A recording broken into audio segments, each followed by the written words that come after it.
الحمد لله كفى وسلام على عباده الذين اصطفى أما بعد فأعوذ بالله من الشيطان الرجيم بسم الله الرحمن الرحيم وأذن في الناس بالحج يأتوك رجالا وعلى كل ضامر يأتين من كل فج عميق وقال رسول الله صلى الله عليه وسلم تابعوا بين الحج والعمرة فإنهما ينيفان عن الفقر والذنوب أو كما قال عليه الصلاة والسلام صدق الله مولانا العظيم وصدق رسولنا النبي الكريم ونحن على ذلك من الشاهدين والشاكرين والحمد لله رب العالمين سبحانك لا علم لنا إلا ما علمتنا إنك أنت العليم الحكيم رب اشرح لي صدري ويسر لي أمري واحلل عقدة من لساني يفقه قولي ربي زدني علما ربي زدني علما إن الله وملائكته يصلون على النبي يا أيها الذين آمنوا صلوا عليه وسلموا تسليما صلى الله على محمد صلى الله وسلم صلى الله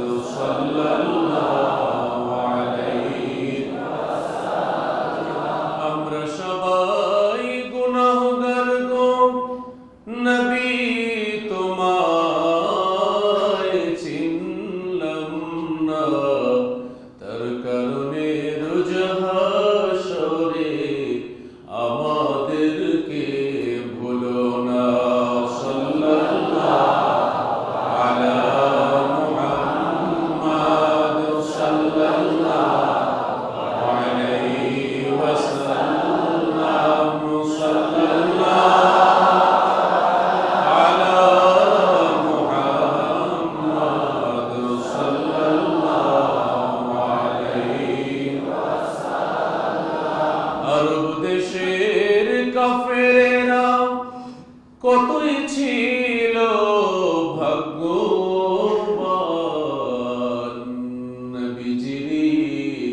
নবীজিরি রূপ দেখিয়া কত কাফের হলো মুসলমান সাল্লাল্লাহু আলা মুহাম্মদ সাল্লাল্লাহু আলাইহি ওয়াসাল্লাম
ربنا ظلمنا أنفسنا وإن لم تغفر لنا وترحمنا لنكونن من الخاسرين ربنا آتنا في الدنيا حسنة وفي الآخرة حسنة وقنا عذاب النار رب ارحمهما كما ربياني صغيرا رب ارحمهما كما ربياني صغيرا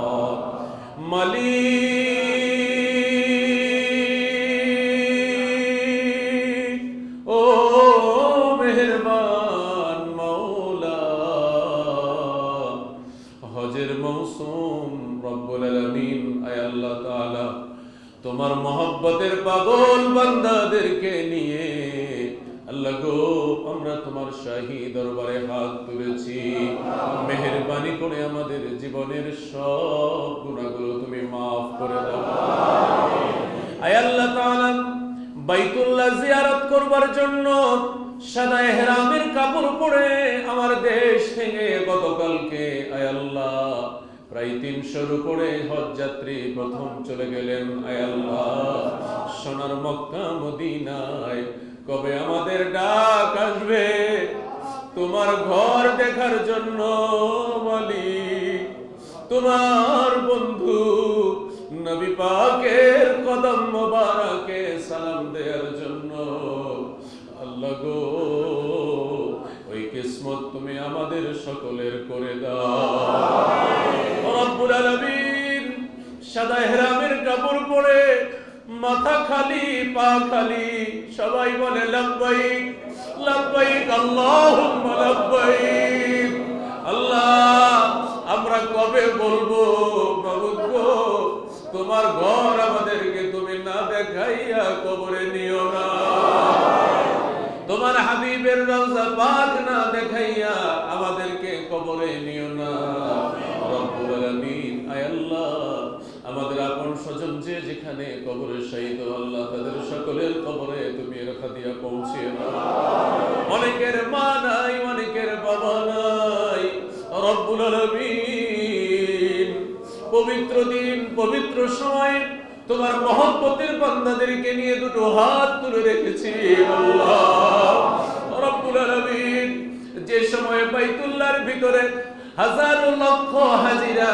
লাব্বাইক লাব্বাইক বলছে তোমার কাছে হাত তুলে দোয়া করছে আল্লাহ তাদের সাথে আমাদের হাতগুলো তুমি কবুল করে নাও আল্লাহ তাদের সাথে আমাদেরকে মেহেরবানি করে তুমি maaf করে দাও আয় আল্লাহ আমাদের আপন স্বজন যে যেখানে কবরে শায়িত আল্লাহ তাদের সকলকে তুমি maaf করে দাও রব্বুল আলামিন আয় আল্লাহ তাআলা যাদের আব্বা আম্মা বেঁচে আছেন আল্লাহ তাদের তুমি হায়াত দারাজ করো আল্লাহ যারা অসুস্থ আছেন তাদেরকে তুমি সুস্থ করে দাও রব্বুল আলামিন যাদের ছেলে মেয়ে দিয়েছো তাদেরকে মানুষ করার তুমি তৌফিক দান করো আল্লাহ যাদের ছেলে মেয়ে তুমি নিয়ে গেছো কবরে চলে গেছে তাদের তুমি maaf করে দাও আল্লাহ অনেক ছোট ছোট বাচ্চা তারা তাদের বাবাকে হারিয়ে ফেলেছে তারা তাদের মাকে হারিয়ে ফেলেছে আল্লাহ এই ছোট ছোট বাচ্চাদেরকে মা বাবা হারাবার শোক সইবার তুমি তৌফিক দান করো হে আল্লাহ রাস্তা অ্যাক্সিডেন্টে আল্লাহ অনেক তোমার মহব্বতের বান্দা বান্দিরা ইন্তেকাল করেছে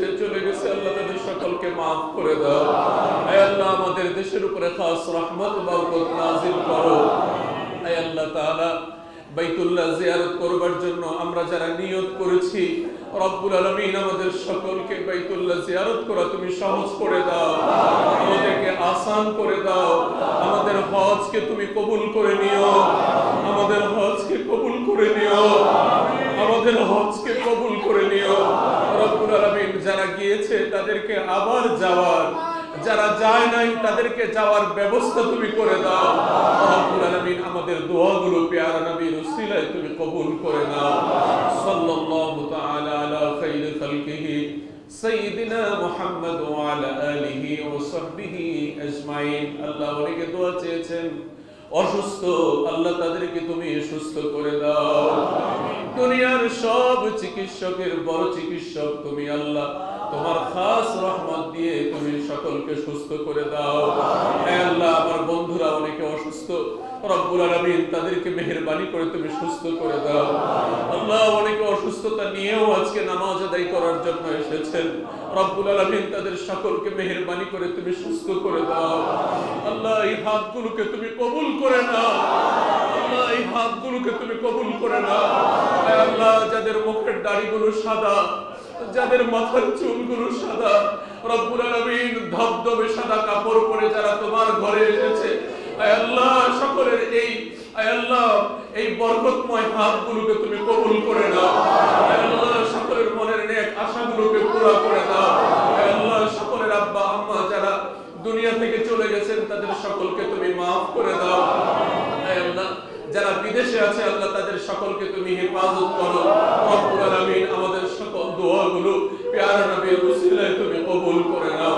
সুবহান রাব্বিকা রাব্বিল ইজ্জাতি আম্মা ইয়াসিফুন ওয়া সালামুন আলাল মুরসালিন ওয়ালহামদুলিল্লাহি রাব্বিল আলামিন।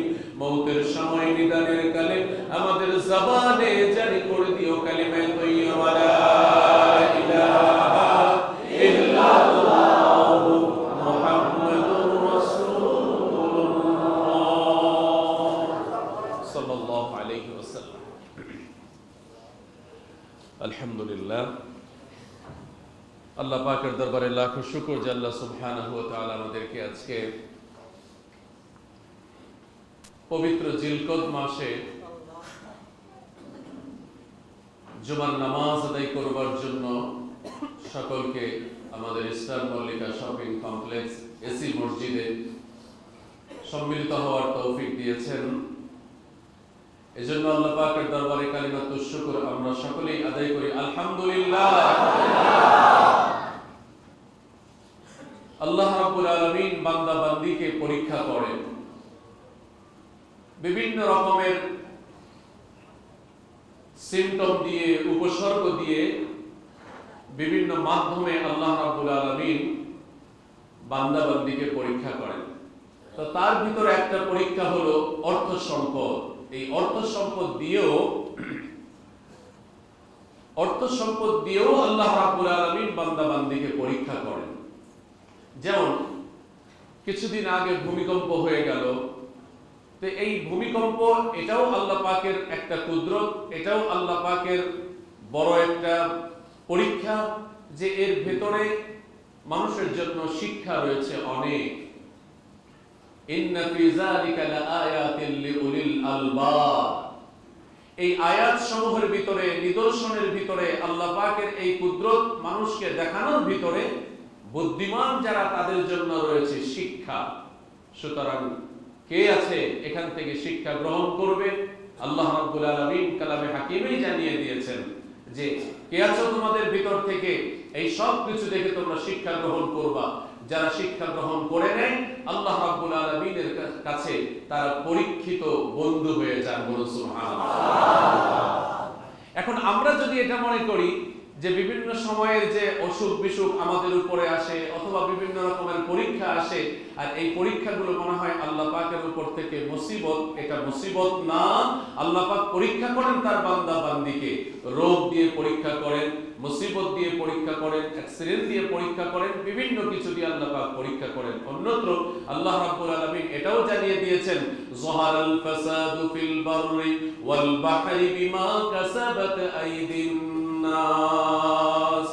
জলের স্থলের ভিতরে যেই সমস্ত কার্যকলাপগুলো ভয়ঙ্কর রূপে মহামারী আকারে যেগুলো হচ্ছে, এগুলো কিন্তু বান্দার হাতের আর পায়ের আর অঙ্গ প্রত্যঙ্গের গুনাহের কারণে আল্লাহ পাকের পক্ষ থেকে বান্দার উপরে এগুলো হালকা পানিশমেন্ট হিসাবে আসছে। আল্লাহ পাকের পক্ষ থেকে বান্দার উপরে পানিশমেন্ট হিসাবে আল্লাহ পাক এগুলো দিচ্ছেন যে এগুলো দেখে যেন বান্দা সোজা হয়ে যায়, এগুলো বান্দা দেখে যেন তার ড্রাইভকে সে কন্ট্রোল করে, সেই জন্য সোজা পথে সুন্দর পথে চলতে পারে। তো সোজা সুন্দর পথে চলার জন্য আল্লাহ পাক যে ইবাদতের লাইন দিয়েছেন তার ভিতরে একটা হলো হজ করা। যেই হজ আল্লাহ রাব্বুল আলামিন ফরজ করে দিয়েছেন ধনীদের উপরে। এখন ধনীদের উপরে আল্লাহ পাক হজ ফরজ করে দিয়েছেন, কিন্তু যাদের ধন নেই তারাও যে বাইতুল্লাহ জিয়ারত করছেন, তো এটা আল্লাহ রাব্বুল আলামিন বোনাস হিসেবে দিয়েছেন যে কারো মাধ্যমে কেউ এমনি ভাবে বাইতুল্লাহ শরীফ জিয়ারত করছেন, অথবা কেউ কাউকে পাঠিয়ে দিচ্ছেন, অথবা কেউ কাউকে বদলি হজ করাচ্ছেন, যে সুন্দরভাবে যদি আমার বাবার বদলি হজটা ওনাকে দিয়ে করানো হয়, আমার মায়ের বদলি হজটা যদি ওনাকে দিয়ে করানো হয়, একজন আলেমকে দিয়ে যদি করানো হয়, যিনি হজের সমস্ত রুকন আরকানগুলো এগুলো সব তিনি বুঝে শুনে মাসআলা মাসাইল অনুযায়ী তিনি হজটাকে সম্পাদন করবেন, তাহলে একটা কবুল হজ আল্লাহ পাকের পক্ষ থেকে আশা করা যায়। আমরা বলি সুবহানাল্লাহ। আর আজকে আমরা এই হজ বিষয়ের উপরেই আলোচনা করব, যেহেতু হজের মাস আমাদের চলছে। হজের মাস হলো তিনটা, হজের মৌসুমের ভিতরে এই তিনটা মাস হজের ভিতরে চলে আসছে। একটা হলো শাওয়াল, আর একটা হলো জিলকদ। যেই জিলকদ মাসের প্রথম জুমার নামাজ আজকে আমরা আদায় করছি।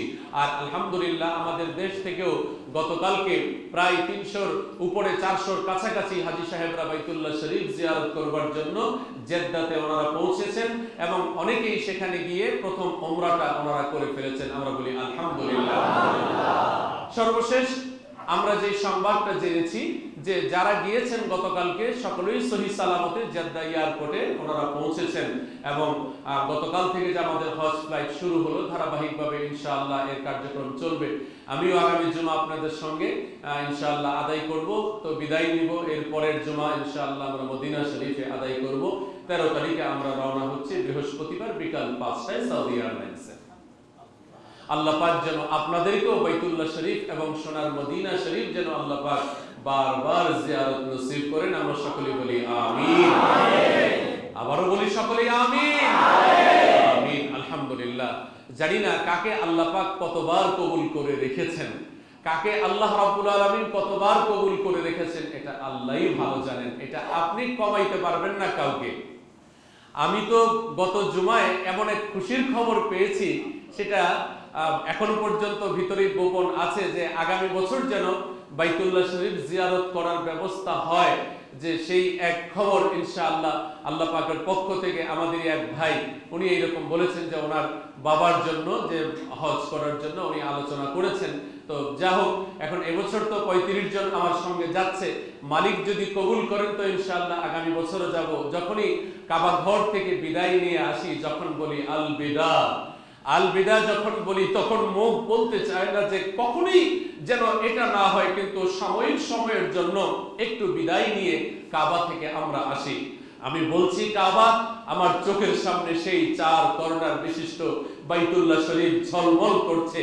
কালো গেলাফ সেই বাইতুল্লাহর উপরে মনে হয় যেন চোখ দেখছে আল্লাহ পাকের সেই ঘরকে, আর দিল থেকে আওয়াজ বের হচ্ছে লাব্বাইক আল্লাহুম্মা লাব্বাইক লাব্বাইক লা শারীকা লাক লাব্বাইক ইন্নাল হামদা ওয়ান নি'মাতা লাকা ওয়াল মুলক লা শারীকা লাক। আল্লাহ আমি গোলাম তোমার কাছে হাজির, আল্লাহ আমি গোলাম তোমার কাছে হাজির, তোমার সাথে কেউ শরীক নাই, সব প্রশংসা তোমার, সব রাজত্ব তোমার, সব কিছু তোমার জন্য। আমি তোমার কাছে এসেছি, আমার এই হাজিরিকে তুমি কবুল করো। বলুন সুবহানাল্লাহ। হাজার হাজার হাজী সাহেবরা নয়, লক্ষ লক্ষ হাজী সাহেবরা ওই কাবা ঘরকে তাওয়াফ করছেন, আর কি যেন আল্লাহর কাছে বলছেন, এটা না দেখলে বোঝার মতো না। যে এই কাবা ঘর, এই কাবা ঘরের উপরে হলো আল্লাহ পাকের আসন, আল্লাহ পাকের কুরসি, আল্লাহ পাকের কুরসির নিচে হলো সেই বাইতুল্লাহ শরীফ, এই কাবা ঘর। আর এই কাবা ঘর যে ধরে দোয়া করলো, সেই জন্য আল্লাহ পাকের কুরসির ভিতরে হাত দিয়ে, আল্লাহ পাকের সেই কুরসির ভিতরে এই কপাল লাগিয়ে সে এইরকম আল্লাহর কাছে কাঁদতেছে। সুবহানাল্লাহ, সুবহানাল্লাহ। এই জন্য যখনই কাবার দোয়া হয়, তখনই আপনি যেন বিনয়ের সাথে আল্লাহর কাছে বলেন, আল্লাহ তুমি আমাকে কবুল করো, আল্লাহ তুমি আমাকে কবুল করো। যদি মালিকের কাছ থেকে কবুল করায় নিতে পারেন, রাস্তা খুলে গেল, ওমরাও সহজ হয়ে যাবে, হজ করাও সহজ হয়ে যাবে। রাসূলের রওজা মুবারকে আপনি যাবেন, রাসূল সবুজ মিনারায় শুয়ে আছেন, আমাদের সবকিছু দেখছেন। আল্লাহর হাবিবের সামনে আমরা যখন উপস্থিত হই, আর যখন বলি আসসালাতু ওয়াসসালামু আলাইকা ইয়া রাসূলুল্লাহ, যখন রাসূলকে এভাবে সালাম দেই, আল্লাহর হাবিব সরাসরি সালামের উত্তর দেন, সরাসরি সালামের উত্তর দেন। রাসূল এজন্য বলেছেন, যে আমার রওজায় এসে আমাকে সালাম দিল, সে যেন জীবন্ত রাসূলকে দেখে সে সালাম দিল। কিসমত আপনার কত বড়! এজন্য একজন হাজী সাহেব যখন সে হজ করে আসে 40 দিন পর্যন্ত তার দোয়া আল্লাহ কবুল করতে থাকেন, এবং সর্বপ্রথম ওই হাজীর সাথে যে হাতটা মিলায় আল্লাহ রাব্বুল আলামিন কবুল একটা দোয়ার ফজিলত আল্লাহ তার কিসমতে করে দেন। সুবহানাল্লাহ। এই জন্য হাজী সাহেবদেরকে আগিয়ে দিবেন এয়ারপোর্ট পর্যন্ত, অথবা বাড়ি থেকে মসজিদ পর্যন্ত, মসজিদ থেকে গাড়ি পর্যন্ত, এবং যখন আসবে তার কাছ থেকে আপনি দোয়া নেবেন। তার হাতগুলো পবিত্র, তার চোখ দুইটা বড় পবিত্র, তার পা দুইটা বড় পবিত্র, পবিত্র মাটিগুলো সে এইরকম ছুঁয়ে ছুঁয়ে তারপরে সে এখানে এসেছে। কিসমত কত ভালো! সেই জায়গায় যাওয়ার জন্য আল্লাহ পাক দাওয়াত দিয়েছেন কোরআনুল কারীমের সেই আয়াত দিয়ে। আল্লাহ রাব্বুল আলামিন জানিয়ে দিচ্ছেন, ওয়াজ্জিন ফিন নাসি বিল হজ্জি ইয়াতুকা রিজালান ওয়া আলা কুল্লি দাবিরি ইয়াতিনা মিন কুল্লি ফাজ্জিন আমিক। আল্লাহর ঘর জিয়ারত করার জন্য, আল্লাহর ঘরে এসে তাওয়াফ করার জন্য, সাই করার জন্য আমার খলিল তুমি মানুষকে দাওয়াত দাও। হযরত ইব্রাহিম খলিলুল্লাহ যখন বাইতুল্লাহ শরীফকে নির্মাণ করলেন, যে ইব্রাহিম খলিলুল্লাহ মায়ের পেটে যখন আগমন করলেন, তখন থেকেই তিনি পরীক্ষা দিয়ে চলছেন, এবং সর্বশেষ পরীক্ষা দিয়েছেন 90-92 বছর পর্যন্ত তিনি পরীক্ষা দিয়েছেন। ওই বয়সে বলুন সুবহানাল্লাহ। 90-92 বছর বয়সে তিনি যখন পরীক্ষা দিচ্ছেন, আল্লাহর কাছে বলছেন, আল্লাহ এই বুড়া মানুষটাকে তুমি আর কত পরীক্ষা নিবা? এই বুড়া মানুষটার কাছ থেকে কি পরিমাণে পরীক্ষা তুমি চাও? আল্লাহ রাব্বুল আলামিন বলেন, ও ইব্রাহিম, পরীক্ষা তোমার কাছ থেকে নিলাম, আর পরীক্ষার ভিতরে তুমি পরীক্ষার ভিতরে তুমি এমন সফলতা অর্জন করেছো, যে সফলতা অর্জন করার কারণে আমি আল্লাহ তোমাকে খলিল হিসাবে কবুল করে নিয়েছি। বলুন সুবহানাল্লাহ। যে আমি তোমাকে এই পরীক্ষায় খলিল হিসাবে আমি তোমাকে কবুল করে নিয়েছি, এবং খলিলুল্লাহ আল্লাহ পাকের দোস্ত, আর আমাদের নবীকে বলেছেন আল্লাহ পাকের প্রিয় বন্ধু হাবিবুল্লাহ বলেছেন। এই দুইজনকেই আল্লাহ পাক এই প্রিয় নামে ডেকেছেন। একজন হলো খলিলুল্লাহ, আরেকজন হলেন হাবিবুল্লাহ।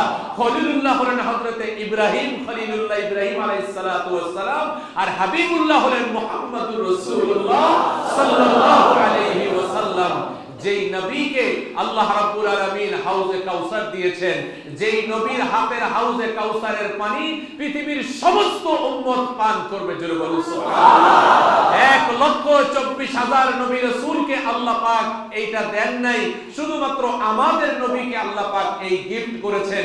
সেই নবী আছেন সোনার মদিনায়, আপনি তার কাছে যাচ্ছেন, সুতরাং তার কাছে যাওয়ার আগে উনি যা পছন্দ করেন সেই ভাব নিয়ে তার কাছে যাওয়া।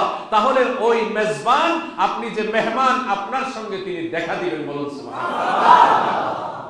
আল্লাহর হাবিব হলেন মেজবান। আপনি যখন মদিনা শরীফে যাবেন, আল্লাহর হাবিব হলেন মেজবান। আপনি যখন মদিনা শরীফে যাবেন, ওই মদিনা শরীফে যাওয়ার পরে আল্লাহর হাবিব হলেন মেজবান। আল্লাহর হাবিবের সঙ্গে আপনার যদি দেখা না হয়, আল্লাহর হাবিবের সঙ্গে আপনার যদি কথা না হয়, আল্লাহর হাবিবকে যদি আপনি স্বপ্নে সেখানে মদিনার মাটিতে শুয়ে যদি আপনি না দেখেন, তাহলে তো আপনার দিল জুড়াবে না।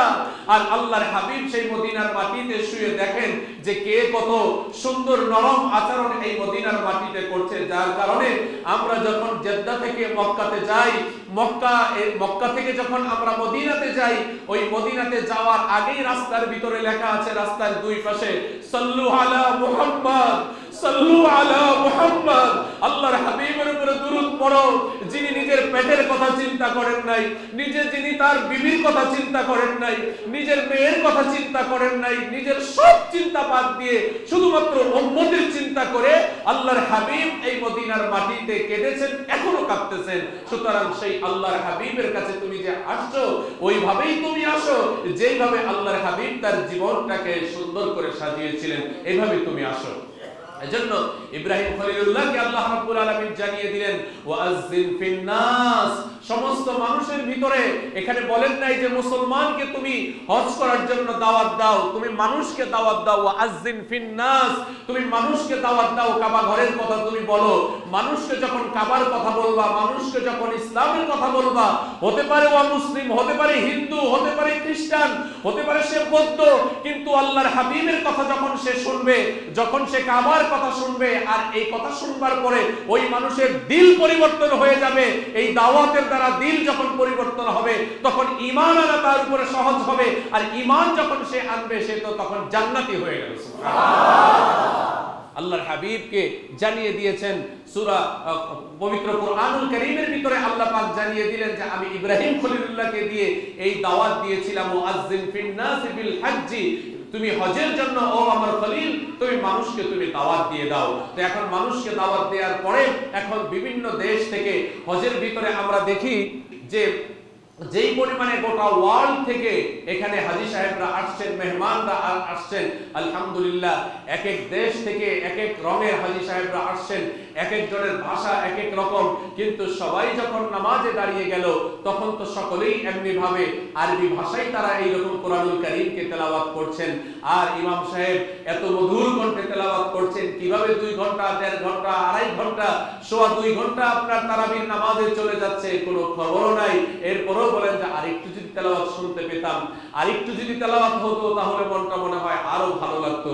তো সেই জায়গা দেখার জন্য আল্লাহ রাব্বুল আলামিন দাওয়াত দিচ্ছেন আমাদের সকলকে। কি বলেন? আল্লাহ পাকের দাওয়াত তো আমরা কবুল করেছি সবাই। আল্লাহ আমরা তো কবুল করেছি, এখন নেওয়ার ব্যবস্থা তোমার কাছে। কবে তুমি ডাক দিবা? আল্লাহ অন্তত কবরের কাফনের কাপড় জড়বার আগে ইহরামের কাপড় শরীরে পরায়া দিও, কাফনের কাপড় শরীরে লাগার আগে ইহরামের কাপড় আল্লাহ পরায়া দিও, আর ওই ইহরামের কাপড় যেন আমার কাফনের কাপড় হয়। আল্লাহ তুমি কবুল করো, আমরা বলি আমিন, আর মুহাম্মদে বলি আমিন। ওই ইহরামের কাপড় যদি আমার কাফনের কাপড় হয়, আমার জীবন ধন্য হবে। কারণ সেই ইহরামের কাপড় দিয়ে আমি আরাফার ময়দানে অবস্থান করলাম, আমি মিনাতে গিয়েছি, মুজদালিফায় গিয়েছি, হজের ফরজগুলো আদায় করলাম, হজের ওয়াজিবগুলো আদায় করলাম। এই সমস্ত কাজগুলো যখন করব, আল্লাহ রাব্বুল আলামিন আমাকে কবুল করে নেবেন। আর এরপরে আমি বাড়িতে যখন আসব, নিষ্পাপ হয়ে আসব। যখন বাইতুল্লাহ শরীফ জিয়ারত করে মানুষ, আল্লাহ রাব্বুল আলামিন তাকে নিষ্পাপ করে দেন। বন্ধুরা আমার, বনি ইসরাইলের ভিতরে আল্লাহর এক বান্দা 20 বছর পর্যন্ত ভালো কাজ করলো। 20 বছর ভালো কাজ করার পরে, সাবালক হওয়ার পর থেকে এই মানুষটা ভালো কাজ করছে। 20 বছর পর্যন্ত ভালো কাজ করার পর এই লোকটাকে শয়তান আবার তাকে ধরে ফেললো। শয়তানের প্রবঞ্চনায় পড়ে আরো 20 বছর পর্যন্ত লোকটা গুনার কাজ করলো। ওই 20 বছর পর্যন্ত আর ভালো কাজ করে নাই।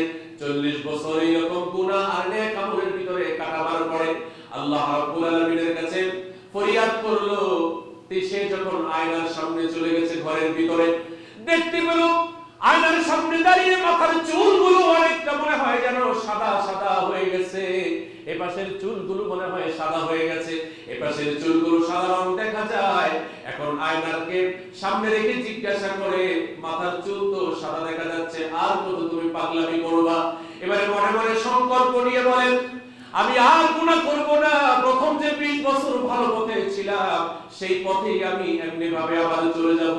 মন বলছে ওই পথ আমার জন্য এখনো খোলা আছে কিনা, এই চিন্তা ভাবনা করছে। আর ঘরের কোণার ভিতর থেকে আওয়াজ আসছে, ও আমার বান্দা, কুল ইয়া ইবাদিয়াল্লাযীনা আসরাফু আলা আনফুসিহিম লা তাকনাতু মির রাহমাতিল্লাহ ইন্নাল্লাহা ইয়াগফিরুয যুনুবা জামিআ ইন্নাহু হুয়াল গফুরুর রহিম। 20 বছর ভালো কাজ যখন তুমি করেছো, ওই সময় আল্লাহ রাব্বুল আলামিন তোমাকে আপন করে নিয়েছিলেন, এবং এরপরে যখন 20 বছর তুমি গুনাহ কাজ করলা, ওই গুনাহ কাজ করা অবস্থায় আল্লাহ রাব্বুল আলামিন তোমাকে বড় ধরনের কোনো শাস্তি দিয়ে আটকিয়ে দেন নাই। বোঝা গেল আল্লাহ পাক রহিম রহমান, আল্লাহ পাক দয়া দিয়ে তোমাকে ওই গুনাহ করার সময় তোমাকে আপন করে রেখেছেন। সুতরাং তুমি যদি আবার তোমার পূর্বের সেই আমলের ভিতরে তুমি চলে আসতে চাও, তাহলে দরজা খোলা আছে, তুমি চলে আসো। ওই বান্দা আবার তওবা করে তার আপন পথে ফিরে গেল। আল্লাহ রাব্বুল আলামিন তার ওই 20 বছরের গুনাহকে মাফ করে দিলেন, বলুন সুবহানাল্লাহ। আল্লাহর হাবিব যখন সাহাবীদেরকে বলছেন বনি ইসরাইলের সময়ের এই ঘটনা, সাহাবীরা বলেন ইয়া রাসূলুল্লাহ, ইয়া হাবিবাল্লাহ, আর আমাদের জন্য নতুন কি মেসেজ আছে গুনাহ মাফ করার জন্য? নবীজি বলেন বান্দা যখন নেক আমল করবার নিয়ত করে, নিয়ত করবার সঙ্গে সঙ্গে আল্লাহ রাব্বুল আলামিন তার পিছনের সমস্ত সগীরা গুনাহগুলোকে আল্লাহ মাফ করে দেন। বান্দা যখন নিয়ত করে নেক আমল করবে, ভালো কাজ করবে, ওই ভালো কাজ করার নিয়ত করার সঙ্গে সঙ্গে আল্লাহ রাব্বুল আলামিন তার সমস্ত ছোট ছোট সগীরা গুনাহগুলোকে আল্লাহ তার জীবন থেকে মুছে নেক আমল দিয়ে পরিবর্তন করে দেন, বলুন সুবহানাল্লাহ। হাদিসের ভিতরে যারা হাদিস শাস্ত্রের ভিতরে যারা অবদান রেখেছেন, যারা মুহাদ্দিস ছিলেন, তাদের ভিতরে অন্যতম হযরত আব্দুল্লাহ ইবনে মুবারক রাহমাতুল্লাহি আলাইহি, তিনি ছিলেন প্রখ্যাত হাদিস বিশারদ। তিনি বলেন বাইতুল্লাহ জিয়ারত করবার জন্য আমি বের হয়েছি, এমন সময় দেখতে পেলাম রাস্তার পাশে ছোট্ট একটা মেয়ে, মরা একটা পাখি তার কাপড়ের ভিতরে লুকিয়ে সে সামনের দিকে নিয়ে যাচ্ছে। এই অবস্থা দেখার পরে আমি ওই মেয়েটাকে বললাম, মাগো তুমি একটু অপেক্ষা করো, একটু তুমি সামনে দাঁড়াও। এমন সময় দেখতে পেলেন আল্লাহর এক মহব্বতের বান্দা তার সেই ছোট্ট সন্তানটাকে রেখে মা দুনিয়া থেকে চলে গেল, আর বাবাকেও এমনি ভাবে ডাকাতরা হত্যা করে ফেলেছে। ছোট্ট মেয়েটা মরা একটা পাখি কাপড়ের ভিতরে গুজগাছ করে নিয়ে যাচ্ছে। জিজ্ঞাসা করছেন আব্দুল্লাহ ইবনে মুবারক রাহমাতুল্লাহ আলাইহি, উটের পিঠ থেকে নিচে নামিয়ে দাঁড়ালেন, নিচে নেমে দাঁড়িয়ে গেলেন আর বলছেন, মাগো এই মরা পাখিটা তুমি কি করবা, কোথায় তুমি নিয়ে যাও? বারবার সে লুকিয়ে নিচ্ছে, কথা বলতে চাচ্ছে না। একটু পরেই তিনি আবার বললেন, মা তুমি আমার কাছে কথাটা তুমি খুলে বলো, কোনো সমস্যা নাই। ছোট্ট মেয়েটা হু হু করে কান্না শুরু করে দিয়ে বলছে, আপনি কে জানি না, আমাদের ঘরে কেউ নাই, আমার মা বেশ কিছুদিন আগে ইন্তেকাল করেছেন, মায়ের চেহারা আমাদের সামনে নাই, আমার বাবাকেও এমনি ভাবে ডাকাতরা হত্যা করে ফেলেছে, আমাদের সম্পদগুলো জুলুম করে নিয়ে গেছে অন্যরা। এখন আমার ঘরের ভিতরে ছোট্ট আমার একটা ভাই আছে, এই ছোট্ট ভাইটার পেটের ভিতরে খাবার নাই, আজকে 2 দিন পর্যন্ত এই ছোট্ট ভাইটা ঘরের ভিতরে কান্নাকাটি করছে, তার খাবারের জন্য আমি বের হয়ে গেছি। এই মরা পাখিটাকে নিয়ে আমার ভাইকে আমি খাওয়াবো, গোশত এটাকে রান্না করে আমি খাওয়াবো। হযরত আব্দুল্লাহ ইবনে মুবারক রাহমাতুল্লাহ আলাইহি তিনি বললেন তার সহযোগীকে, আমরা বাইতুল্লাহ শরীফ জিয়ারত করতে যাব, কি পরিমাণে আমাদের কাছে টাকা আছে? বলে 1000 স্বর্ণ মুদ্রা আছে। 1000 স্বর্ণ মুদ্রা বের করো। 1000 স্বর্ণ মুদ্রা বের করবার পরে মাত্র 20টা স্বর্ণ মুদ্রা তিনি রাখলেন, আর 980টা স্বর্ণ মুদ্রা ওই মেয়েটার হাতের ভিতরে দিয়ে খাদেমকে বললেন, যাও তাকে নিয়ে বাজারে চলে যাও, বাজার থেকে ভালো ভালো সদাই কেনাকাটা করো, আর তার বাড়িতে গিয়ে এগুলো সব পৌঁছে দিয়ে আসো, এই পর্যন্ত আমি এখানে অপেক্ষা করব। হযরত আব্দুল্লাহ ইবনে মুবারক রাহমাতুল্লাহি আলাইহি তিনি এই কাজটা করলেন আর বললেন, আল্লাহ গো এবার বাইতুল্লাহ জিয়ারত করতে পারলাম না, আয় আল্লাহ আবার তুমি কিসমত করে দিও যেন আমি আবার বাইতুল্লাহ শরীফ জিয়ারত করতে পারি। এখান থেকে ফেরত চলে আসলেন 20 স্বর্ণ মুদ্রা দিয়ে তিনি ফেরত চলে আসলেন। আল্লাহ রাব্বুল আলামিন আমলটাকে কবুল করে নিলেন। এর পরবর্তী বছরে বা এর আরো 1-2 বছর পরে হযরত আব্দুল্লাহ ইবনে মুবারক রাহমাতুল্লাহি আলাইহি বাইতুল্লাহ জিয়ারত করতে গিয়েছেন। তাওয়াফ শেষ করবার পরে হাতিমে কাবার এক পাশে জমজমের পানি তিনি পান করলেন। বন্ধুরা আমরা জানি হজের ভিতরে ফরজ হলো 2টা, হজের ভিতরে ফরজ হলো 3টা, আর ওয়াজিব হলো 6টা, হজের ভিতরে সুন্নাত হলো 9টা। হজের ফরজ কয়টা? 3টা। হজের ভিতরে ফরজ কয়টা? 3টা। হজের ভিতরে ফরজ হলো 3টা, হজের ওয়াজিব হলো 6টা, হজের সুন্নাত হলো 9টা। 3, 6, 9 হিসাবটা একেবারে সহজ। হজের ওয়াজিব হলো 3, হজের ফরজ হলো 3টা, হজের ওয়াজিব হলো 6টা, হজের সুন্নাত হলো 9টা। 3, 6, 9। তো এই হজের ফরজ যখন আদায় করে, হজের ফরজ আদায় করবার পরে সে যখন ওয়াজিবগুলো আদায় করে, এই ওয়াজিবের ভিতরে আপনার একটা হলো সাই করা, সাফা মারওয়া যে সাই করা। এই সাফা মারওয়া সাই করবার পরে হযরত আব্দুল্লাহ ইবনে মুবারক রাহমাতুল্লাহি আলাইহি তিনি একটু বিশ্রাম করছেন হাতিমে কাবার পাশে এসে। তখন তিনি ওনার চোখের ভিতরে ঘুম চলে চলে আসলো আর তিনি তখন স্বপ্নে দেখতে পেলেন আল্লাহ রাব্বুল আলামিন দেখাচ্ছেন দুই ফেরেশতা আলোচনা করছে যে এই বছর কয়জন হাজী সাহেবের হজকে আল্লাহ কবুল করেছেন।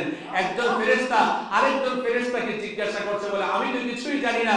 একজন ফেরেশতা উত্তর দিল যে এই বছর আল্লাহ রাব্বুল আলামিন 6 লক্ষ হাজী সাহেবের যারা হজ এখানে করেছেন তাদের কারো হজই আল্লাহ পাক কবুল করেন নাই, মাত্র একজন হাজী সাহেবের হজকে কবুল করেছেন, যে হজ করতে আসে নাই কিন্তু তার উসিলায় আল্লাহ রাব্বুল আলামিন 6 লক্ষ হাজী সাহেবের হজকে কবুল করেছেন।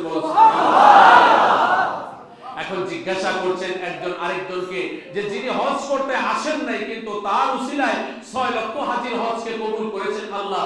এবং আব্দুল্লাহ ইবনে মুবারক রাহমাতুল্লাহ আলাইহি তিনি নিজেও আফসোস করছেন, তাহলে আমার হজ কবুল হলো ওনার উসিলায়, তাহলে তো ওই মানুষটা কোথায় থাকে, তার খোঁজ খবর নেওয়া দরকার। ফেরেশতা আরেক ফেরেশতাকে যখন জিজ্ঞাসা করছেন যে এই লোকটা এখানে আসলো না, এই লোকটা আসলো না, আসলে হলো হযরত আব্দুল্লাহ ইবনে মুবারক রাহমাতুল্লাহ আলাইহিকে এই ঘটনাটা বিস্তারিত জানাবার ইচ্ছা ছিল আল্লাহ রাব্বুল আলামিনের, যার কারণে একজন ফেরেশতা আরেকজন ফেরেশতার সঙ্গে মত বিনিময় করছেন, একজন আরেকজনকে জিজ্ঞাসা করছেন, এর দ্বারা যেন আব্দুল্লাহ ইবনে মুবারক রাহমাতুল্লাহ আলাইহি তিনি যেন সবকিছু এখান থেকে জানতে পারেন। শেষ পর্যন্ত ফেরেশতারা দুইজন উত্তর দিলেন, দামেস্ক নগরী থেকে আল্লাহ পাকের এই মহব্বতের বান্দা তিনি বাইতুল্লাহ জিয়ারত করার জন্য নিয়ত করেছিলেন, কিন্তু এই বাইতুল্লাহ জিয়ারত এইখানে আসা ওনার দ্বারা সম্ভব হয় নাই।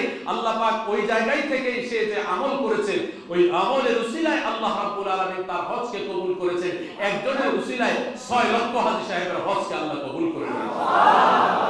বন্ধুরা আমার, আব্দুল্লাহ ইবনে মুবারক রাহমাতুল্লাহ আলাইহি তিনি বলেন, ইয়া রাব্বুল আলামিন, আমি যখন এর আগের বার হজ করতে নিয়ত করে আসছিলাম, রাস্তা থেকে আমি ফেরত চলে গেলাম আর বাইতুল্লাহ জিয়ারত করতে পারলাম না।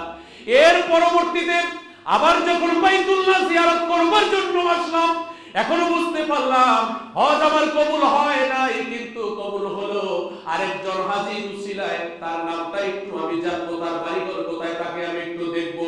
আল্লাহ রাব্বুল আলামিন ঠিকানা তাকে জানিয়ে দিলেন ফেরেশতার মাধ্যমে।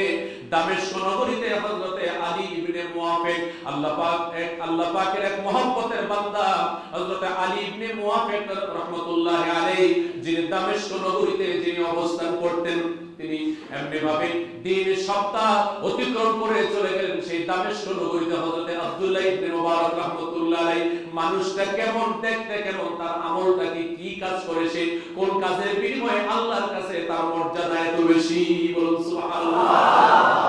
মানুষটা দেখতে কেমন, তার ভিতরের আখলাকটা কেমন, তার চরিত্র কেমন, তার কার্যকলাপ কি, কোন কার্যকলাপগুলো সে করে যার কারণে আল্লাহর কাছে এত প্রিয় হয়ে গেল, এটা আমার একটু জানা দরকার। হযরত আব্দুল্লাহ ইবনে মুবারক রাহমাতুল্লাহ আলাইহি যিনি এমনি ভাবে হাজার হাজার হাদিসকে তিনি এক গ্রন্থের ভিতরে তিনি জমা করেছেন, হাদিস শাস্ত্রের ইমাম যারা তাদের ভিতরে হযরত আব্দুল্লাহ ইবনে মুবারক রাহমাতুল্লাহ আলাইহি তিনি অন্যতম একজন। তিনি চলে গেলেন এমনি ভাবে সেই দামেস্ক নগরীতে গিয়ে তিনি তালাশ করছেন আলী ইবনে মুআফিককে। সর্বপ্রথম ওই মসজিদে চলে গেলেন, কেন্দ্রীয় মসজিদে গিয়ে তালাশ করছেন আলী ইবনে মুআফিককে, এই লোকটাকে চিনেন কিনা। এখন মসজিদ থেকে মসজিদের খতিব ইমাম তারা বলছেন, এই লোকটা আমাদের এখানে নিয়মিত সালাত আদায় করে, লোকটা এখানে নিয়মিত আসে, আমরা তাকে অত্যন্ত বিনয়ী লোক হিসেবে চিনি। লোকটা কি কাজ করে, কোন জায়গায় তার সমস্ত ব্যবসা বাণিজ্য, বড় ধরনের কোনো সওদাগর না, বড় ধরনের কোনো ব্যবসায়ী না। লোকটা সামান্য কাজ করে, কি কাজ করে বলে না বলা যাবে না, বলে বলুন না কি কাজ করেন, আপনি কে? বলে আমি আব্দুল্লাহ ইবনে মুবারক। এই কথা বলার সঙ্গে সঙ্গে একবার হাতের তালু চুমো খাচ্ছে, আবার কপালের ভিতরে চুম্বন করছে, বলে আপনার হাদিসের কিতাবগুলো দামেস্ক নগরীর ভিতরে বিশ্ববিদ্যালয় ইউনিভার্সিটির ভিতরে পড়ানো হয়, আর আপনি তালাশ করতে আসছেন সামান্য একজন মানুষকে, বুঝতে পারলাম না, আপনি বলুন না একটু। বলে তোমরা আগে বলো ওই মানুষটা কি কাজ করেন। বলে ওই মানুষটা সামান্য মানুষের জুতা সেলাই করে দেয়, জুতা কালি করে একজন মুচি। হযরত আব্দুল্লাহ ইবনে মুবারক রাহমাতুল্লাহ আলাইহি চিৎকার দিয়ে বলে, ইয়া রাব্বুল আলামিন, তোমার কাছে একজন মুচির মর্যাদা এত বেশি, জুতা সেলাই করে যেই মানুষটা, ওই জুতা সেলাই করে ওই মানুষটার আমলের কারণে আল্লাহ তুমি 6 লক্ষ হাজীর হজকে কবুল করে নিয়েছো। তার চেহারা না দেখাইয়া আল্লাহ তুমি আমি আব্দুল্লাহ ইবনে মুবারককে তুমি মৃত্যু দিও না। সুবহানাল্লাহ। আলী ইবনে মুআফিক রাহমাতুল্লাহ আলাইহি তিনি জুতা সেলাই করেন আর এই জুতা সেলাই করেন, এরপরে আবার তিনি 5 ওয়াক্ত নামাজও আদায় করেন, 5 ওয়াক্ত নামাজও আদায় করেন, আবার জুতা কালিও করেন। বড় বড় সওদাগর আমির উমারা যারা, তাদের বাড়ি ঘরের সেই জুতাগুলো ব্যাগ করে এনে তার কাছে দিয়ে যায়, আর এই লোকটা জুতা সেলাই করে। হযরত আব্দুল্লাহ ইবনে মুবারক রাহমাতুল্লাহ আলাইহি তিনি চলে গেলেন সেই আলী ইবনে মুয়াফিক তার বাড়িতে। তিনি সেখানে গিয়ে দেখতে পেলেন জুতাগুলো সব গুছগাছ করতেছে, এগুলো নিয়ে আসবে দোকানে কাজ করবার জন্য। পিছনে পিছনে তিনি হাঁটতেছেন, দেখলেন হযরত আব্দুল্লাহ ইবনে মুবারক রাহমাতুল্লাহ আলাইহি লোকটা হাঁটতেছে কিন্তু তার ঠোঁট দুইটা নড়তেছে। বলুন সুবহানাল্লাহ। লোকটা হাঁটতেছে কিন্তু তার ঠোঁট দুইটা নড়তেছে। শেষ পর্যন্ত রাস্তার পাশে এসে সে যখন জুতার ব্যাগকে রেখে বসে পড়লো, তখনও পর্যন্ত তার ঠোঁট নড়তেছে। আব্দুল্লাহ ইবনে মুবারক রাহমাতুল্লাহ আলাইহি জিজ্ঞাসা করছে, ভাই আমি আপনার সঙ্গে একটু কথা বলবো, আপনি কি আমার সঙ্গে একটু কথা বলবেন? এই কথা বলবার পরে তিনি বলছেন, হ্যাঁ খুব অল্প সময় আপনার কথা শেষ করতে হবে। বলে কেন অল্প সময় আমি আমার কথা শেষ করব? বলে যেই সময় আমি আপনার সঙ্গে কথা বলবো এই সময়টা আমি আল্লাহর জিকির থেকে বঞ্চিত থাকবো। সুতরাং আমার জিহ্বাকে, আমার ঠোঁটকে আল্লাহর জিকির ছাড়া আমি একটা সেকেন্ডও আমি কাটাতে আমি চাই না। সুতরাং আপনি যা বলবেন অল্প সময়ে বলেন। হযরত আব্দুল্লাহ ইবনে মুবারক রাহমাতুল্লাহ আলাইহি তিনি বলছেন যে আমি আপনার কাছ থেকে কিছু শিখতে এসেছি। এই কথা বলবার পরে তিনি বলছেন যে আপনার পরিচয়টা একটু আমাকে দেন, আপনি কোথায় থাকেন? এক দৃষ্টিতে এই লোকটা তাকিয়ে আছে যে আল্লাহ ওয়ালাদের চেহারার ভিতরে আল্লাহ রাব্বুল আলামিন এমন কিছু দিয়ে রেখেছেন, অথবা আল্লাহ ওয়ালা, আমরা মনে করি যে আল্লাহ ওয়ালা হতে হলেই অনেক বড় লেখাপড়া করে ডিগ্রি নিতে হবে না। যেই মানুষটা পাক কুশিদার সাথে থাকে, সব সময় ওযুর সাথে থাকে, সব সময় সে তওবা ইস্তেগফার দুরুদের আমলের উপরে থাকে, যেই মানুষটা অল্প শিক্ষা করেছে কিন্তু এই নিয়েই সে নেক আমল করতেছে, আল্লাহ রাব্বুল আলামিন তার চেহারার ভিতরে, তার রিজিকের ভিতরে, তার জীবনের ভিতরে আল্লাহ পাক নূর দিয়ে দিয়েছেন। বলুন সুবহানাল্লাহ। এই মুচি হযরতে এই মুচি যখন কথাবার্তা বলছে আলী ইবনে মুয়াফিক, সে যখন কথাবার্তা বলছে আব্দুল্লাহ ইবনে মুবারক রাহমাতুল্লাহ আলাইহির সাথে, আপনার পরিচয়টা আমাকে একটু দিন। তো এই পরিচয় যখন জানতে চাইলো, এই পরিচয় জানতে চাওয়ার পরে তিনি বলছেন যে আমার নাম হলো আব্দুল্লাহ ইবনে মুবারক। এই কথা বলবার পরে মুচি দাঁড়িয়ে গেল যে আপনার চেহারা দেখার জন্য, আপনার কাছ থেকে কিছু শিক্ষা নেওয়ার জন্য আমি যখন মসজিদে যাই, মাদ্রাসায় যাই, আপনার কিতাবগুলো পড়ে পড়ে যখন বয়ান করে শোনানো হয়, যে আমি তখন এমনিভাবে নিয়ত করেছিলাম আপনাকে কোথায় পাবো। আরে আমার মনের চাওয়া পুরা করবার জন্য আমার আল্লাহ সেই মানুষকে আমার কাছে এনে দিয়েছেন। একদিকে আলী ইবনে মুয়াফিক সে তালাশ করতেছে আমি কোথায় পাবো আব্দুল্লাহ ইবনে মুবারক রাহমাতুল্লাহ আলাইহিকে, যিনি ইমাম বুখারী রাহমাতুল্লাহ আলাইহির হাদিস, যিনি আল্লাহর হাবিবের হাদিস সহকারে অন্যান্য কিতাবগুলো যিনি এইরকম লিপিবদ্ধ করেছেন, রচনা করেছেন, রাসূলের হাদিসকে যিনি ট্রান্সলেট করেছেন, সেই আব্দুল্লাহ ইবনে মুবারক আমার সামনে এখানে উপস্থিত। শেষ পর্যন্ত তিনি বললেন যে আমি আসলে আপনার সময় নষ্ট করব না, আমি একটু জানতে আসছি যে আপনি কি আমল করলেন, যে আমলের কারণে আপনার কারণে আল্লাহ পাক 6 লক্ষ হাজীদের হজকে কবুল করেছেন। বলে আমি বাইতুল্লাহ শরীফ জিয়ারত করবার জন্য জুতা সেলাই করে করে গত 30 বছর আমি কিছু টাকা জমা করছি। 30 বছর জুতা সেলাই করে কিছু টাকা পয়সা আমি জমা করেছি। এই সমস্ত টাকা পয়সা নিয়ে বাইতুল্লাহ শরীফ জিয়ারত করবার জন্য আমি যাব। আমার বাড়িতে আমার স্ত্রী সন্তান সম্ভব, তার জন্য কিছু বাজার সদাই আমি করতে যাব। এমন সময় আমি দেখতে পেলাম যে আমার পাশের বাড়িতে খুব করুণ অবস্থা চলছে।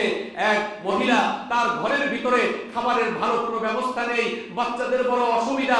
এই সমস্ত অসুবিধাকে পুরা করবার জন্য আমার এই সমস্ত হজের টাকাগুলো আমি এখানে দিয়ে আমি সেই রাত্রটা আমি কেঁদে কেঁদে আমি কাটিয়েছিলাম। আল্লাহ রাব্বুল আলামিনের পক্ষ থেকে শেষ রাত্রে তাহাজ্জুদের নামাজের সময় আমার কানের ভিতরে আওয়াজ আসলো, আলী রে তোর কান্না আল্লাহ রাব্বুল আলামিনের কাছে কবুল হয়ে গেছে। এমন কান্না তুমি কেঁদেছো যার কারণে আল্লাহ পাক কবুল করে 6 লক্ষ হাজীদের হজকে তোমার উসিলায় আল্লাহ রাব্বুল আলামিন কবুল করে নিয়েছেন। যে এমন ভাবে কেঁদেছো, এমন ভাবে চেয়েছো, এমন ভাবে তুমি আল্লাহকে রাজি করতে পেরেছো, তোমার কারণে আল্লাহ পাক এই মৌসুমের 6 লক্ষ হাজীর হজকে আল্লাহ কবুল করে নিয়েছেন। এই জন্য বন্ধুরা, হজের পূর্বে যে শর্তটা সেটা হলো নিয়তকে পরিপূর্ণ করা এবং নিয়তের ভিতরে যেন কোনো রকমের গরমিল না থাকে। 13 তারিখের ভিতরে অনেকে হয়তো হজে চলে যাবেন এবং আমি তো 13 তারিখ ইনশাআল্লাহ যাচ্ছি। আমার সাথে প্রায় 35 জন আমরা একসঙ্গে যাচ্ছি বাইতুল্লাহ জিয়ারত করবার জন্য। তো এরপরেও আবার অনেকে যাবেন। আগামী জুমায় কুরবানির মাসআলা মাসাইল নিয়ে কিছু আলোচনা ইনশাআল্লাহ করব। আজকে হজের এই মাসআলা মাসাইলগুলো, তার ভিতরে আমি কয়েকটা পরামর্শ আপনাদেরকে দিতে চাই। সেটা হলো যে অভিজ্ঞ আলেমের সাথে যদি আপনারা বাইতুল্লাহ জিয়ারত করেন, অভিজ্ঞ আলেমের সাথে যদি আপনারা বাইতুল্লাহ জিয়ারত করেন, তাহলে মাসআলা মাসাইল জড়িত যেই সমস্ত আপনাদের সমস্যাগুলো আছে এগুলো আপনারা সম্পাদন করতে পারবেন। এবং হজের যে কাজগুলো, বিশেষ করে আপনি যখন ইহরাম পরা অবস্থায় থাকবেন, ইহরাম পরা অবস্থা থেকে হালাল হওয়া পর্যন্ত, মাথার চুল কাটা পর্যন্ত, ওই সময়টা আপনার কিন্তু বিশেষ পিরিয়ড। ওই বিশেষ পিরিয়ডটা যেন আপনার ওই উমরাটা, আপনার ওই হজটা যেন নষ্ট না হয়ে যায়, এই জন্য আপনার যে আমলগুলো করতে হবে, অহেতুক কথা বলা যাবে না। ইহরাম পরা অবস্থায় মাথা ঢাকা যাবে না পুরুষদের জন্য, মহিলারা তো মাথা ঢেকেই রাখবেন, পুরুষ মাথা খোলা রাখবে। আর মহিলাদের জন্য মাথা খোলা হলো হারাম, মাথা ওনারা ঢেকে রাখবেন। আর পুরুষ মাথা খোলা রাখবে, পায়ের পাতা খোলা থাকবে, মহিলাদের পা ঢাকা থাকবে। আর এই নিয়ে আমি ছোট্ট 4 পাতা, 4, 5, 6 পাতার ভিতরে হজের সমস্ত কাজগুলো 5 দিন আপনি কি করবেন আগামী জুমায় ইনশাআল্লাহ বই আকারে ইনশাআল্লাহ আপনাদেরকে দেওয়ার আমি চেষ্টা করব, যে কোথায় কি কাজগুলো হবে। এই কাজগুলো জন্য ইনশাআল্লাহ আগামী জুমায় ইনশাআল্লাহ আপনাদেরকে উপহারটা দেওয়ার জন্য চেষ্টা করব। সেখানে কিছু দিক নির্দেশনা দেওয়া আছে যে বাইতুল্লাহ শরীফের ভিতরে কোন কোন জায়গাগুলো আপনি বিশেষভাবে ইবাদত বন্দেগী করবেন, হজের কোন কোন কাজগুলো আপনার জন্য একান্তভাবে করণীয়। 4-5 পৃষ্ঠার ভিতরে ছোট্ট এই বইটা যদি আপনার সাথে আপনি রাখেন বা কাউকে আপনি দিয়ে দেন, তাহলে ইনশাআল্লাহ সুন্দরভাবে মক্কাতুল মুকাররমা, মদিনাতুল মুনাওয়ারা উনি জিয়ারত করে আসতে পারবেন। ইহরাম পরা অবস্থায় কীট পতঙ্গ, মশা মাছি অথবা নিজের শরীরের পশম পর্যন্ত চুলকানো যাবে না বা এগুলো উঠানো যাবে না। এই দিকে আমাদেরকে খেয়াল করতে হবে। এবং আমি যেই কাফেলাতে যাচ্ছি, আমার দ্বারা যেন অন্য কোনো সাথী কষ্ট না পেয়ে যান, সেই দিকে আমাকে খেয়াল করতে হবে। এরপর আপনি যেই রুমে আছেন, সেই রুমের ভিতরে অন্যান্য সাথীদের সাথে আপনার বিহেভ যেন ভালো হয়, 30-35 দিন একসঙ্গে থাকবেন, ঠিক সেভাবে আপনার কাজ করা। মিনাতে আপনি যেই কয়দিন থাকবেন, সামান্য হালকা সামানা নিয়ে আপনি মিনাতে যাবেন, এবং মিনা থেকে আপনি মুজদালিফাতে যাবেন, আরাফাতে যাবেন। মিনা থেকে আরাফাতে আপনি গাড়িতে যাবেন, কিন্তু আসার পথে যেই জায়গাটা হয়তো আপনি গাড়িতে আসবেন অথবা আপনি হেঁটে আসবেন মুজদালিফা পর্যন্ত, এই জায়গাটা ভয়ঙ্কর। তো এই ভয়ঙ্কর বলতে আমি বোঝাতে চাচ্ছি যে রাশ তো খুব বেশি, এট এ টাইম আপনার 4-5 ঘন্টা 6 ঘন্টার ভিতরে 40-50 লক্ষ হাজী সাহেব আরাফার ময়দান ছেড়ে সব মুজদালিফায় চলে আসবেন। মাত্র 5 থেকে 6 ঘন্টা, 7 ঘন্টা এর ভিতরে আপনার সব চলে আসবে আরাফার ময়দান থেকে, আপনার মুজদালিফায় চলে আসবে। এই আসার পথে হয়তো আপনার পায়ের স্যান্ডেলটা ছিঁড়ে গেছে, এখন ওই পায়ের স্যান্ডেল উঠাতে গিয়ে অথবা আপনার জুতা খুলে গেছে, ওটা উঠাতে গিয়ে আপনি যদি নিচ হন, আর পিছন দিক থেকে লোকজনের যেই ঢল আসবে আপনার উপরে পড়ে যাবে। জুতা পড়ে গেছে, ছিঁড়ে গেছে, ছুটে গেছে, ওইটার দিকে তাকানোই যাবে না। চশমা পড়ে গেছে, ছুটে গেছে, সরে গেছে, উঠানোই যাবে না। আপনার শরীর থেকে কিছু নিচে পড়ে গেল, আর আপনি যদি এটা উঠাতে যান, ইহরাম করা অবস্থায় আপনি এখনো, সুতরাং এই দিকে আপনার সমস্যা হয়ে যাবে, হজের সমস্যা হয়ে যাবে। এই জন্য আপনি অন্তত 2টা চশমা আপনি নিয়ে যান। আর আমাদের বাসা পার্মানেন্ট বাসা, আমরা মক্কাতে যে বাসায় থাকবো হজের আগে পরে একই বাসা আমাদের। মদিনাতে আমরা আগে চলে যাচ্ছি 13 তারিখে, আমরা ইনশাআল্লাহ 22 তারিখ 23 তারিখে মক্কাতে চলে আসবো। হজের 3-4 দিন পরে আমরা বাংলাদেশে চলে আসবো, এটা আমাদের 13ই নভেম্বর ইনশাআল্লাহ। তো এখন এই হজের এই কয়টা দিন সামানা যেন একেবারে ছোট থাকে, খাবার যেন একেবারে অল্প থাকে।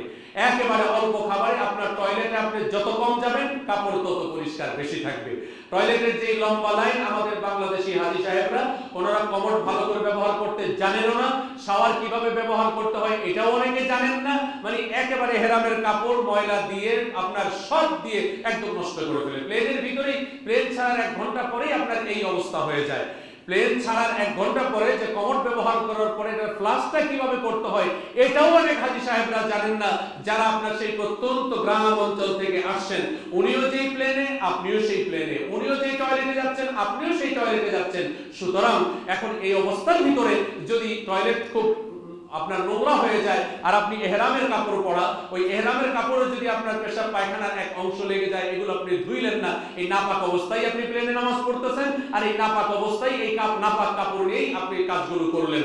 আপনার নামাজ পরিশুদ্ধ হওয়ার জন্য জামা, আপনার কাপড় এগুলো পবিত্র লাগবে, স্থানটাও পবিত্র লাগবে। সুতরাং এই দিকে আমাদেরকে খেয়াল করতে হবে। প্লেনের ভিতরে খাবার আপনাকে দিবে পর্যাপ্ত পরিমাণে, আগে পরে আপনি খাবার খাবেন। আরে ভাই 3-4 দিন না খাইলে কি হবে? কোনো তো সমস্যাই নেই। যত কম খাবো তত সুস্থ থাকবো, যত বেশি খাবো ঘুম তত আসবে, তত বেশি বিশ্রাম করতে মন চাইবে, আর ইবাদত থেকে আমরা দূরে থাকব। সুতরাং যাচ্ছি তো ইবাদত বন্দেগী করার জন্য, এই জন্য যতটুকু বেশি সম্ভব আমরা হেরেম শরীফে কাটাবার জন্য চেষ্টা করব সময়টা। মক্কাতুল মুকাররমায়, মদিনাতুল মুনাওয়ারায়, দুই জায়গায় ঘরে বসে বসে গল্প গুজব করলাম। আমার এক হাজী সাহেব গতকালকে আমাকে বললেন যে আমরা আমাদের এলাকার ভিতর থেকে, আমার এলাকার কথা বলছি, আমাদের ঢাকার না, আমার ঢাকা এবং টঙ্গী দুই জায়গা থেকে 35 জন আমরা যাচ্ছি।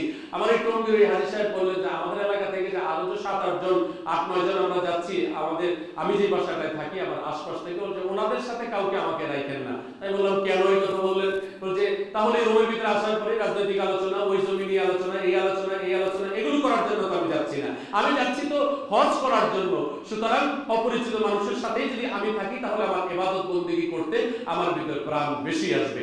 আর যদি খুব ক্লোজ মানুষ যাই তাহলে ইবাদত করতে গেলে একটা ফরজ ইবাদত, এই ফরজ ইবাদতের ভিতরে অনেক সময় মন মানসিকতা নষ্ট হয়ে যায়। এই জন্য আমরা নিজেরা খেয়াল করব এটা, যে আপনি কালকে চলে যাবেন আপনার ফ্লাইট, আপনি সেখানে যাওয়ার পরের থেকে জমজমের পানি আপনি খেতে পারবেন, কোনো সমস্যা নাই। কিন্তু আপনার রিটার্ন হলো 12 তারিখ বা 13 তারিখ, এরপরে আসার পরে জমজমের পানি যদি আবার খেতে চান, ডাইরেক্ট জমজমের পানি, তাহলে আবার 3 লাখ 3.5 লাখ টাকা খরচ করে পরে যায় 1 গ্লাস আপনার খেতে হবে। আর তখন আপনার সামনে জমজমের পানি রেডি আছে, ওইখানে আপনি নামাজ আদায় করেন। বাইতুল্লাহ শরীফে 1 রাকাতে 1 লক্ষ রাকাত, মদিনা শরীফে 1 রাকাতে 50,000 রাকাত। একবার দুরূদ শরীফ পড়বেন মক্কাতুল মুকাররমায় 1 লক্ষ বার দুরূদ শরীফ পড়ার সওয়াব, মদিনাতুল মুনাওয়ারায় 50,000। সুতরাং ইবাদতের ভিতরে কাটানো, ইবাদতের ভিতরে কাটানো। এইজন্য আমরা ইবাদতের ওই পরিপূর্ণ নিয়ত নিয়ে আমরা এখান থেকে যাই, আর আল্লাহ পাক ওইরকম কবুল করে নেবেন যেন আমাদের পক্ষ থেকে সেই নিয়ত করে আমরা এখান থেকে যাই, এবং হজ যেন কবুল হয়, মাবরুর হজ হয়। মাবরুর হজের বিনিময়ে আল্লাহর হাবিব বলেছেন লাইসা লাহু জাযাউন ইল্লাল জান্নাহ, এটার বিনিময় শুধুমাত্র জান্নাত। এই জান্নাত ছাড়া আর কিছু না। যেই জান্নাতের একটা ইটা হবে স্বর্ণ দিয়ে বানানো, আরেকটা ইটা হবে রৌপ্য দিয়ে বানানো। এই সব কিছু বানানো হয়েছে আল্লাহর মহব্বতের বান্দাবান্দির জন্য। আরো যে মাসালা মাসাইল যেগুলো জরুরি, অনেক আমাদের মা বোনেরা সাথে থাকবেন, স্পর্শকাতর কিছু মাসালা মাসাইল জানার বিষয় আছে, ব্যাপার আছে, এগুলো আপনারা অভিজ্ঞ আলেমের সাথে আপনারা তো যাচ্ছেন, ওনাদের কাছ থেকে জেনে নেবেন, বা বিভিন্ন মাধ্যমে আপনারা জেনে নিলে আপনাদের কাজগুলো করতে সুবিধা হবে। আল্লাহ রাব্বুল আলামিন আমাদের সকলকে জীবনে হজ যেন আমাদের নসিব হয়, আল্লাহ সেই তৌফিক দান করুন, আমিন। এবং আগামী জুমায় তো আপনাদের কাছ থেকে বিদায় নেব, সেই জুমায় কুরবানি সম্পর্কে কিছু আলোচনা আমরা করব। আল্লাহ পাক আমাদের সকলকে এর উপর আমল করার তৌফিক দান করুন, আমিন। সুম্মা আমিন। ওয়া আখিরু দাওয়ানা আলহামদুলিল্লাহি রাব্বিল আলামিন। আসসালামু আলাইকুম ওয়া রাহমাতুল্লাহি তাআলা।